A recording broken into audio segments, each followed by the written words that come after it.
Добрий день, шановні глядачі. Я Віктор Назаров, генерал-майор запасу. І сьогодні я спробую, хоча б частково, відповісти на питання, які, напевно, вас турбують. Ці питання непрості, і однозначної відповіді на них немає. Як довго ще буде тривати війна в Україні? І, мабуть, те, що турбує більше всіх вас, чи буде перемир'я? Якщо буде, то коли воно буде? Для того, щоб спробувати відповісти на ці питання, треба на початку розібратися в умовах, які можуть йому передувати. Проаналізуємо події, які відбулись в Україні і навколо України у світі останніми тижнями і, можливо, навіть місяцями. Вчора Україна вчетверте святкувала Великдень в умовах ведення воєнних дій. Напередодні свята в Україну повернули 909 загиблих наших воїнів. І 277 повернулись полонених. Це та ціна, яку ми платимо за цю війну. До цього були жахливі удари ракетні по наших містах, по цивільних об'єктах. Згадайте Кривий Ріг, згадайте Суми. Ця реальність, до якої ми вже, на жаль, звикли, вона відрізняється від того, що ми бачимо за межами нашої держави. Так, наприклад, вже фактично 3 місяці, як на посаді новообраний президент Сполучених Штатів, і ті зміни в геополітичному курсі, в геополітичному векторі, які відбулись за ці 3 місяці, вони істотно впливають на перебіг війни в Україні і створюють умови, які необхідно враховувати під час прийняття відповідних рішень – політичних, державних, а також суто військових рішень, які стосуються як стратегії, оперативного мистецтва і тактики. Сьогодні ми спробуємо проаналізувати і оцінити факти і події, які впливають на прийняття цих рішень саме на рівні воєнно-політичному і стратегічному. Це так звана велика стратегія. Бо вони визначають те, яким чином проводяться воєнні дії, воєнні операції і яким чином застосовуються Збройні сили, інші складові сил оборони в цілому. Підписана, як ви знаєте, була на минулому тижні меморандум про наміри, який стосується України і Сполучених Штатів. Невеличкий документ, всього на 1 сторінку, основна теза якого, що сторони домовились провести переговори, це фактично вже на цьому тижні, вони мають розпочатися сьогодні з 21 числа, і впродовж тижня має бути досягнуте рішення стосовно підписання угоди. Які є позитивні моменти в цьому меморандумі і потенційно в тій угоді, яка може підписана? Наразі тільки те, що згадується актуальність для України договорів, зобов'язань, які стосуються її співпраці з Європейським Союзом. Решта буде залежати від того, який текст буде в самій угоді. Звісно, що ця угода по великому рахунку вигідна Україні. Що треба додати? Окрім меморандуму і окрім роботи, яка ведеться стосовно підписання угоди, з'явилася інформація, яка стосується нібито розповсюдженого конфіденційного документу з пропозиціями щодо можливого формату перемир'я між Україною і Російською Федерацією. І там звучать такі пропозиції, начебто, що фіксується положення сторін по лінії зіткнення, яким воно зараз є. При цьому Україна фактично відмовляється від Криму. У той же час розглядається начебто варіант нейтрального статусу території для Запорізької атомної станції, яка начебто перебуватиме під контролем Сполучених Штатів Америки. Нема заперечень стосовно того в цих начебто пропозиціях допомоги з боку західних партнерів, європейських партнерів України. Немає начебто обмежень по чисельності або складу Збройних сил України, інших сил оборони. Тобто вони не повинні зменшуватися. У той же час не стоїть питання про те, чи будуть виводитися з цих територій, окупованих тимчасово, російські війська. Є також інформація з неофіційних джерел, начебто з джерел з Держдепу Сполучених Штатів, що це не така угода. Або ви виконуєте, або по-іншому бути не може. Зазначається, що це як інформація або як пропозиція для початку переговорів взагалі. Тож треба спостерігати, якими вони будуть насправді ці пропозиції і що вони будуть містити. Але треба розуміти, що фіксація лінії фронту по існуючому рубежу теоретично може бути вигідна Україні на короткострокову перспективу. Хоча навряд ли вона нас задовільняє на середньострокову і довгострокову. І тут є один із ризиків, який має, як то кажуть, історичний досвід або історичну паралель, яка називається 38-ю, по якій було зафіксовано перемир'я і в подальшому зупинення воєнних дій між Північною і Південною Кореєю у 1953 році. Чи влаштовує Україну такий варіант? Не думаю, що він влаштовує. Тобто треба розбиратися і треба обговорювати кожну позицію. Стосовно визнання Криму російським, треба подумати з точки зору наслідків для України цього юридичного кроку. А він дуже складний. Він непростий і навіть, я думаю, що він неможливий. Принаймні, Конституція України, стаття 73, визначає, що тільки всеукраїнський референдум проводиться з питань змін території України. Ну і стаття 176, також вона говорить про те, що будь-які зміни в Конституцію України можуть вноситися у такий самий спосіб, коли за поданням президента проводиться всеукраїнський референдум. Чи реально в сучасних умовах говорити про такий механізм вирішення цього питання, якщо ми відійдемо від суто практичної складової? Крим – це територія України. Тобто виникає дуже багато питань. Чи можливо такі умови закласти в якості підґрунтя будь-якої мирної угоди або навіть хоча б перемир'я? Процес, який пов'язаний з проведенням будь-якого референдуму, тим більше з таких болісних для нашого народу питань, дуже складний з точки зору організації, і він затягнеться у часі на невизначений термін. Це може тривати навіть не місяцями, це може тривати роками. Напевно, що Російську Федерацію, нашого ворога, це не задовільняє. Вони хочуть якомога швидше зафіксувати результати цієї війни, результати їхньої спеціальної воєнної операції, як вони її наголошують, для вигідних для себе умовах. І ми пам'ятаємо ці їхні вимоги, які лунали також в засобах масової інформації і періодично ними озвучувались.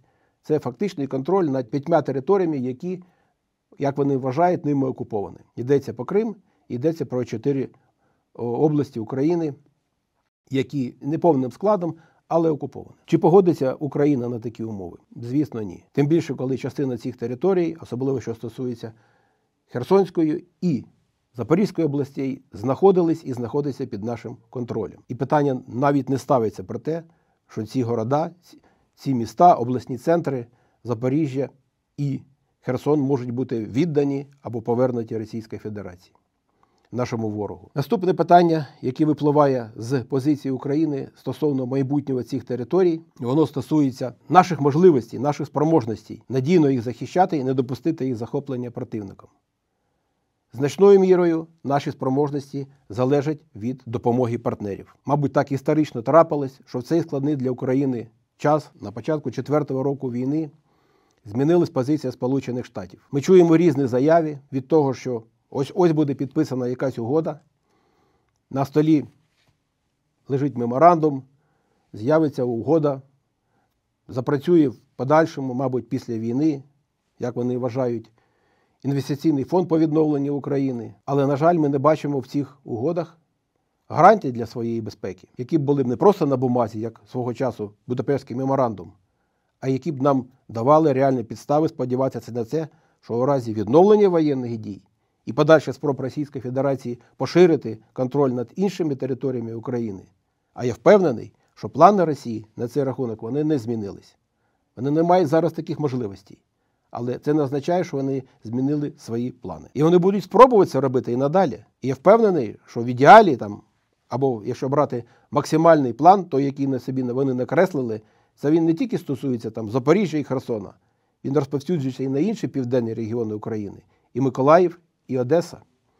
Бо треба розуміти, що стратегічно вони перед собою саме такі цілі ставили. Захопити весь південь України, вийти на адміністративний кордон з Придністров'ям, взяти його під контроль, а далі вони вже отримали можливість впливу фактично весь регіон Балканів. Амбіції зменшились, цілі навряд чи. Принаймні в короткостроковій перспективі вони могли бути змінені, але на подальше і взагалі на перспективу ні. В умовах, коли зменшується, а може бути і ще більше зменшений обсяг допомоги з боку Сполучених Штатів, Україні важливо у будь-який спосіб підтримувати контакти з Сполученими Штатами. Що наразі і робиться? І ми це бачимо зусилля уряду, ті, які пов'язані з підписанням меморандуму і з підписанням укладанням майбутньої угоди. Але, звісно, що умови повинні бути вигідними, як мінімум, для України, в тому числі, а не тільки вигідні одній стороні. Тим більше, що ми чуємо від наших колег, партнерів Сполучених Штатів Америки, заяви, які лунали протягом останнього тижня, що якщо не буде домовленості з боку України і Росії,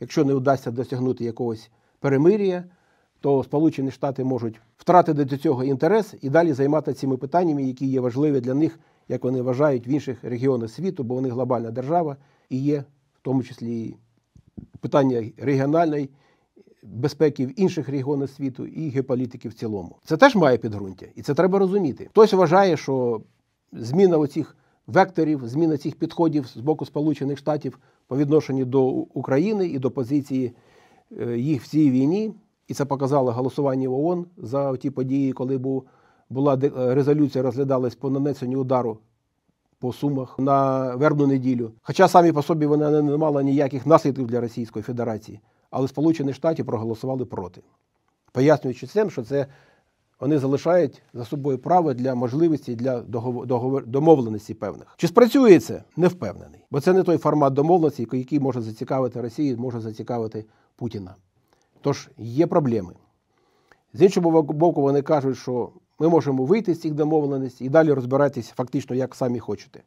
Але дивіться, є інша точка зору, яка каже, що це стосується намагань Сполучених Штатів, його теперішнього уряду і безпосередньо Трампа вплинути на економічну ситуацію в Сполучених Штатах і в світі в цілому. Всім відомо, що, наприклад, борг Сполучених Штатів десь сягає майже $2 трильйонів. І він постійно збільшується. Вважається, що одним із способів розв'язання цієї проблеми, зменшення цього боргу, і є якомога швидке припинення війни, у тому числі відновлення економічних стосунків і те, що відбувається зараз в рамках так званої тарифної війни, яка теж зазнає певних невдач вже на початку фактично на всіх фронтах. Що стоїть за логікою прийняття рішень в Сполучених Штатах Америки? Тобто, коли ми емоційно реагуємо, ми реагуємо з тих позицій, як ми мислимо, яке наше ментальне сприйняття проблеми. Але треба розуміти, що та проблема, як ми її сприймаємо, вона не сприймається чинним керівництвом, чинним урядом і чинним президентом Сполучених Штатів Америки, незважаючи на те, що рівень його підтримки сягає за останніми опитами 45% і по оцінкам має тенденцію до подальшого зниження. І що є велика частина населення Сполучених Штатів, які голосували проти, або які підтримують українців з боку обох партій, вони за те, щоб Україну і далі підтримувати. Але реалії такові, і ці реалії треба враховувати. Обов'язково їх треба враховувати, ці реалії. Але тим не менш, угода або санкції з боку Сполучених Штатів відносно Російської Федерації Трампом були підписані ще на рік. На минулому тижні чи на позаминулому немає значення. Також були підписані санкції про заборону заходу російського флоту в американські порти. Тобто тут ми бачимо вже практичні елементи, практичні складові політики цієї, яка нас влаштовує і нас, я так думаю, задовільняє. Хоча слова відрізняються від тих практичних дій, які відбуваються. Тепер щодо військової допомоги. Лунають наміри або вже рішення фактично Сполучених Штатів про можливе зменшення присутності американського військового контингенту на території Європи, у тому числі в Польщі. З чим це пов'язано? Перенацілити Збройні сили США на ті напрямки, які вважаються на сьогоднішній день для них більш важливими. Як от, наприклад, протидія Китаю. Не знаю, чому вважається ними те, що, ідучи на угоду, от зараз, з підписанням цього перемир'я, яке фактично може відповідати інтересам Російської Федерації, вони вважають, що таким способом вони відтягнуть на себе Росію і не дадуть її зближення з Китаєм. Як на мене, це діє в протилежний бік. Навряд чи це посприяє тій цілі, яку вони перед собою ставлять. Військовий фактор. Нещодавно, в квітні місяці, був призначений новий голова або керівник Об'єднаного комітету начальників штабів Ден Кейн, професійний військовий, бувший льотчик. І він, коли проходили слухання в Сенаті стосовно призначення на свою посаду, казав, що він поза політикою, казав, що він готовий приймати рішення в інтересах оборони Сполучених Штатів, в інтересах Збройних сил, навіть з урахуванням того, що не потерпить або не допустить виконання злочинних або неправомірних наказів, якщо такі накази будуть виходити з Білого дому від чинного президента Сполучених Штатів. При тому активності Збройних сил Сполучених Штатів в Європі або по відношенню України ми, звісно, не спостерігаємо. І це, мабуть, укладається в загальну тенденцію. Поки нема вирішення питання у взаємовідносинах з Російською Федерацією і нема рішень, які стосуються будь-якого перемир'я, скоріш за все, воєнне керівництво Сполучених Штатів отримали вказівку утримуватися від різких заяв і утримуватися від того, щоб якимось чином позиціонувати свою позицію агресивно по відношенню до Російської Федерації. З цим теж треба рахуватися. І добре, що на сьогоднішній день ми спостерігаємо, і вже є серйозні ознаки активізації зусиль, активізації воєнно-політичних певних напрямків діяльності з боку наших західноєвропейських партнерів. Це стосується і Франції, це стосується Великої Британії і останні події, які пов'язані з Німеччиною, яка фактично напередодні Великого дня оголосила дуже великий пакет допомоги військової Україні і в рамках внутрішньої політики безпеки прийняли суттєві рішення, які спрямовані на забезпечення виробництва воєнної продукції, які спрямовані на відновлення бойової здатності, на відновлення спроможності Збройних сил Німеччини в цілому. Та допомога, яку Україна зараз отримує з Західної Європи від наших європейських союзників, вона вже перевищує ту допомогу, яка свого часу надавалась нам з боку Сполучених Штатів Америки. Тобто це говорить про те, стосунки, ті, які зараз ми налагоджуємо шляхом і підтримуємо шляхом переговорів у Парижі, вони дуже важливі. І це треба розуміти, що з одного боку зменшення допомоги з боку Сполучених Штатів має можливість бути компенсовано за рахунок допомоги наших європейських партнерів. Чи дасть можливість нам це у разі недосягнення перемир'я у подальшому тримати лінію фронту, чи навіть її покращувати, чи вирішити ті питання, які стоять перед нами по недопущенню подальшого захоплення території України, втрати якихось територій і, саме головне, захисту, і не дати можливість противнику взяти під контроль стратегічні об'єкти. Оце вже питання воєнної стратегії. За умов забезпечення рішень на державному рівні, за умов забезпечення рішень на рівні великої стратегії, можуть бути реалізовані певні рішення на рівні Збройних сил і інших складових сил оборони. Що до цього відноситься? До цього відноситься, які стратегічні цілі ми ставимо перед собою.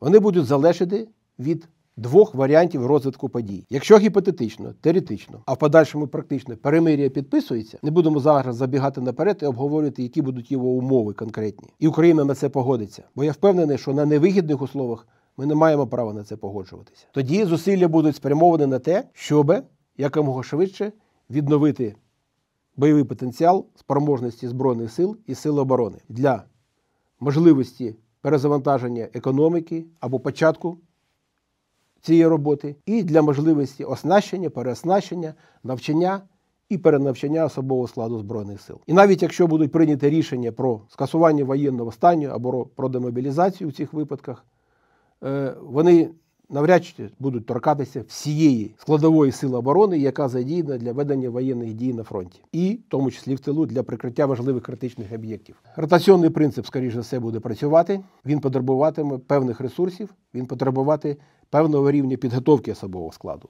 І це дуже важлива буде задача. Але якщо не буде досягнуто перемир'я, а ми не повинні виключати такий варіант, бо, на жаль, це не тільки від нас залежить. В першу чергу залежить від позиції Російської Федерації, від того, яким чином сам Путін на це відреагує. Бо він буде розуміти, що це для нього невигідно, якщо не укладене перемир'я або якісь підвалини закладені для подальшої угоди, які б задовільняли його загарбницькі наміри по відношенню до наших південних і південно-східних територій. Тоді постане питання стосовно того, яким чином надалі Україна буде проводити воєнні дії, яким чином вона буде забезпечувати комплектування Збройних сил, яким чином вона буде підходити до питань ротації особового складу в умовах війни, до їх забезпечення засобами озброєннями і військової техніки, і яким чином вона буде проводити операції як на території України по відбиттю нападу і подальшого вторгнення противника, і в тому числі на території ворога. Але це вже інше питання, яке вже стосується суто воєнної стратегії. І воєнна стратегія в цьому контексті що нам говорить? Що Україні вкрай необхідно вирішувати деякі питання, які стосуються максимально швидкого результату. Максимально швидкого результату, той, який може бути досягнутий як на полі бою, так і в глибині території держави. Що до цього відноситься? До цього відноситься, по-перше, контроль над найважливішими об'єктами території держави, які на сьогоднішній день визначають, по великому рахунку, стійкість нашої оборони. Це наші міста, такі як Запоріжжя і Херсон, це наші такі міста, як Миколаїв і Одеса, це, звісно, прикриття нашої столиці Києва, і це потребує додаткових засобів протиповітряної оборони. Це той напрямок взаємодії з партнерами, який залишається актуальним і важливим для нас на середньострокову перспективу, як мінімум, і на подальшу перспективу. У той же час ми повинні наращувати свої можливості щодо нанесення ударів по території противника. Мова йде в першу чергу про ті об'єкти, які залучені до виробництва озброєння військової техніки, ракети, шахеди, дрони, будь-яка інша техніка, яка використовується для нападу на інфраструктуру в глибині нашої держави. Тут важливі питання, які треба розглянути, які треба зрозуміти, і які треба реалізувати на практиці. Це уніфікація процесів, пов'язаних з виробництвом, підготовкою і застосуванням найбільш потужної зброї на сьогоднішній день, якою є безпілотні літальні апарати усіх видів, повітряні, наземні і сухопутні, і яка стосується мавіків, дронів, які застосовуються на передньому краї. На жаль, у нас в цьому плані сьогодні немає єдиних підходів. Мабуть, вперше в історії ми створили командування безпілотних систем, але в той же час у нас дуже багато використовується безпілотних систем різними структурами, різними відомствами. І навряд чи цей процес узгоджений повною мірою, і навряд чи цей процес сприяє тому, щоб використовувалися ті засоби, які дають найкращі результати, і які можуть застосовуватися ефективно за єдиним замислом і планом. Тому треба рахувати, що цей процес повинен бути приведений у відповідність. Тобто треба вести мову до певної міри і про централізацію процесів. Чи відбувається так на сьогоднішній день? Навряд чи.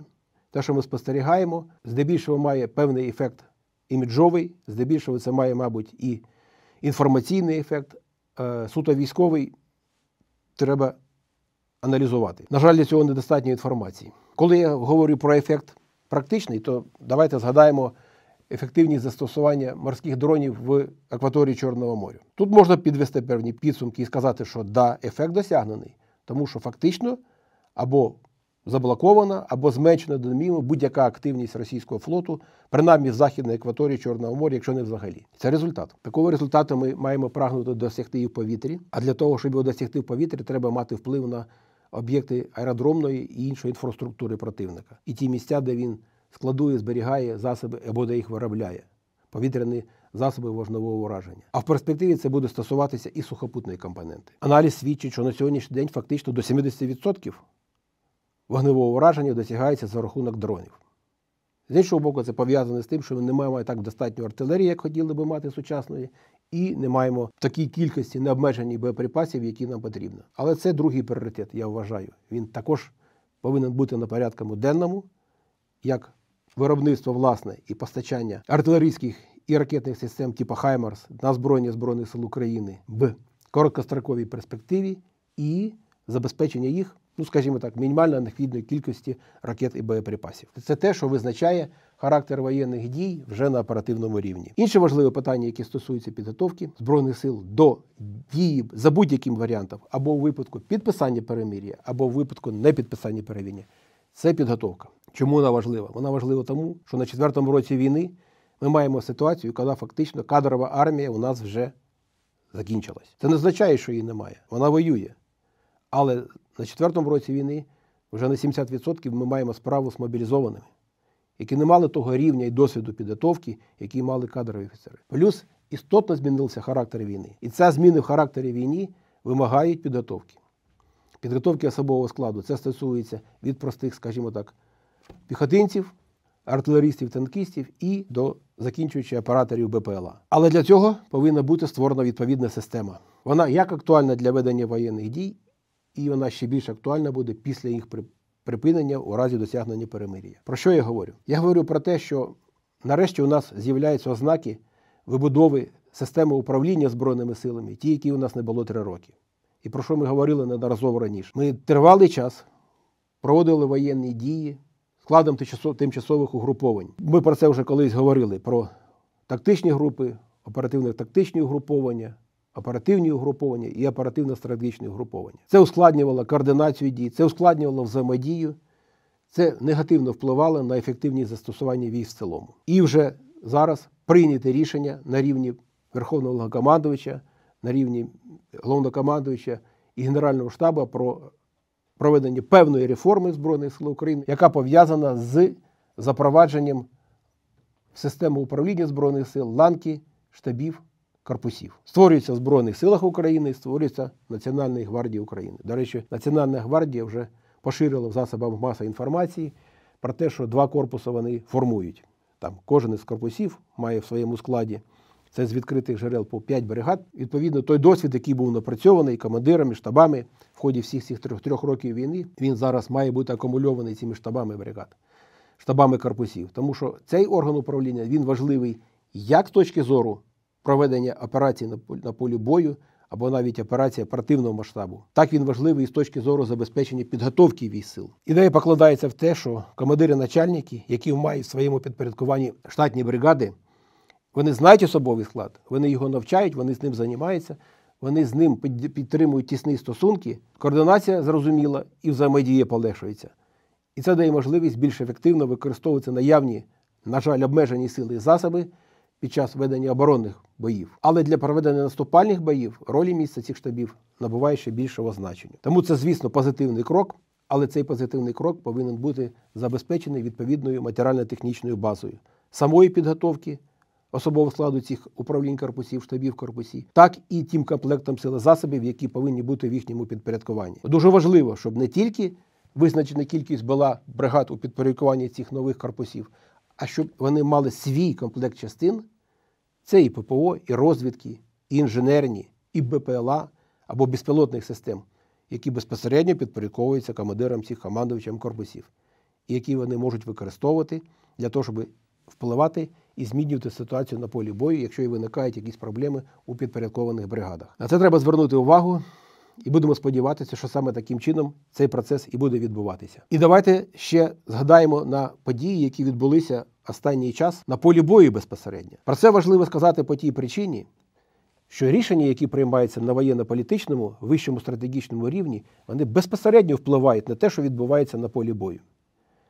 Вони проходять оці ланки управління від великої стратегії, воєнної стратегії, оперативного мистецтва, те, яке реалізується переважно на рівні армійських корпусів чи корпусів, які формуються, і вже на тактичному рівні. Ми пам'ятаємо останні місяці воєнних дій, якою була тактика противника. Тактика противника була такою, що він намагався діяти мілкими групами, зазвичай в умовах обмеженої видимості, вночі, інколи на широкому фронті або навпаки на вузьких ділянках, застосовуючи невеличкі за чисельністю піхотні групи, широко використовуючи мотоцикли, квадроцикли, для того, щоб якомога швидше наблизитись до наших позицій. Але вже на позаминулому і минулому тижні ми що побачили? Як мінімум 2 спроби з боку противника провести наступальні дії більшого масштабу. Це я говорю про наступ на Запорізькому напрямку, і це я говорю про наступ на Покровському напрямку, де одночасно для ведення наступальних дій було задіяно, мабуть, вперше за останні щонайменше півроку, якщо не більше, 30-40 і більше одиниць озброєння військової техніки, бронетехніки різного характеру, в тому числі з танками, і значна кількість мотоциклів, квадроциклів, іншої техніки. Про що це говорить? Це говорить про те, що противник, мабуть, таки має певні проблеми з точки зору наявності часу. І він прагує якомога швидше захопити до можливого перемир'я, з його точки зору, вигідного йому на його умовах укладеного, можливо, ще до дати, яку вони люблять святкувати, до 9 травня, якихось суттєвих успіхів, досягнень на фронті. А з іншого боку, це говорить про те, що противник має резерви для накопичення і створення таких, пускай, хай навіть на сьогоднішній день тактичних угруповань, спроможних проводити наступальні дії такого масштабу. Тобто це вже масштаб фактично від посиленого батальйону і, мабуть, трошки і вище. Якщо брати взагалом кількість задіяних, то там проводили цифри, десь 320 військовослужбовців було задіяно і понад 40 одиниць техніки. це говорить про те, що це фактично діє посилений батальйон. А якщо брати в цілому з іншими там засобами пересування, то це може і бути. Звучали цифри навіть і до 100 одиниць. Тобто фактично мова йде про щонайменше наступ полку. І це може свідчити в подальшому, супротивник буде спробувати збільшувати масштаби воєнних дій і змінити характер цих воєнних дій. Від просачування, проникнення мілкими групами на різних ділянках фронту, там, де намічається успіх, до спроб проведення наступальних дій тактичними групами. Треба дуже уважно аналізувати ситуацію на фронті. Треба аналізувати ситуацію в оперативній, найближчій оперативній тактичній глибині, щоб розуміти, чи не проводить він заходи там по створенню угруповань, здатних вести наступальні дії такого масштабу. Бо їх складніше контролювати, їх складніше нівелювати. Хоча наявні сили засобів розвідки в безпілотних системах, космічні знімки і засоби далекобійні засоби ураження, як ракетні системи, так і артилерія, дають нам можливість контролювати цю ситуацію. Все це істотно впливає на ті чинники, які мають вкладатися в логіку прийняття рішень нашим воєнно-політичним керівництвом. Тобто сьогодні, аналізуючи ситуацію, яка склалась в Україні і навколо України, ми проаналізували основні події, основні рішення, які стосуються державного рівня, рівня воєнної політики, рівня воєнної стратегії. Як вони залежать від співпраці або ситуації з відношенням до цієї війни і геополітики в цілому, і насамперед нашого партнера Сполучених Штатів Америки, якою буде позиція Європейського Союзу на подальше з точки зору допомоги Україні і її забезпечення в умовах можливого зменшення або фактичного зменшення допомоги з боку Сполучених Штатів Америки. І оці всі рішення, вони спричиняють безпосередній або обезпорядкований вплив на те, що відбувається на фронті. Це і питання стратегії воєнної, яким чином ми будемо вести наші далі кампанії. Це стосується оперативної ланки, формування корпусів та їх застосування і готовності до зміни формату і характеру воєнних дій противником на полі бою. Це вже те, що стосується тактичної ланки. Будемо слідкувати далі, будемо аналізувати ті договори, ці документи, які будуть підписуватися, і будемо тоді вже робити наступні прогнози з приводу подальшого можливого характеру воєнних дій в умовах недосягнення перемир'я або підходів до збільшення спроможностей і підготовки Збройних сил в умовах перспектив, які можуть вимальовуватися і які будуть пов'язані з можливістю укладання такого перемир'я. Поговоримо це в наступних наших випусках. Дякую за увагу.